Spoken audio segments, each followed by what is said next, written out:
بسم الله الرحمن الرحيم وأعدوا لهم ما استطعتم من قوة ومن رباط الخيل ترهبون به عدو الله وعدوكم صدق الله العظيم وصدق رسوله النبي الكريم.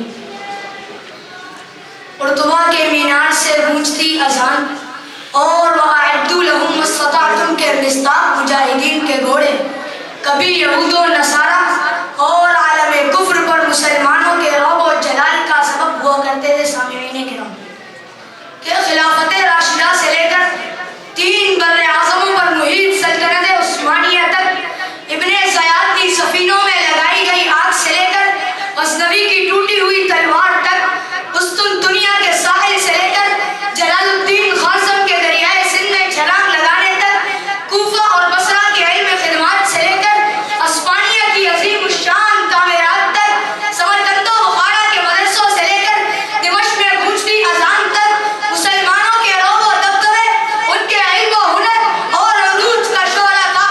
یہی وجہ تھی کہ بحر ظلمات میں گھوڑے دوڑا دیے گئے. یہی وجہ تھی کہ انگریز ٹیپو سلطان کی ناش کے قریب جانے سے بھی کانپ رہے تھے. یہی وجہ تھی کہ کابل میں چبھنے والا کانٹا ہندوستان کے پیر و جماعت کو بے تاب کر دیتا. مگر پھر 20ویں صدی کا سورج غروب ہوتے ہوتے یہ رعب و جلال علم و ہنر حکومتیں اور سلطنتیں لے ڈوبا. وقت کی رفتار نے ہمیں چاند کا طواف کروایا تو ہماری ادائیں دیکھ کر غیر اقوام بھی شرط محسوس کرنے لگی کہ ہماری تلواریں غلامی کے حق میں بدی فقط امارات کے محلات میں رقص کرنے کے کام آئی کہ نیل کے ساحل سے لے کر تاب خاکے کاشغر عرب کی پاسبانی کے لیے ایک ہونے والے اب دیواروں میں چلوائے جانے لگے. وادی جنت نظیر جہنم بن گئی. برما فلسطین عراق اور شام میں انسانیت سوز مظالم ڈھائے جانے لگے. مگر کیا کیجئے سامعین کرام یہ مسلم قوم ہے جو عیادت اور تعزیت سے پہلے داڑھی کی مقدار پگڑی کا رنگ اور مسجد کا نام پوچھتی ہے کہ اس عشرت و طاؤس کا انجام ذرا دے. آئینہ ایام میں آج اپنی ادا دے. آئینہ ایام میں آج اپنی ادا دے.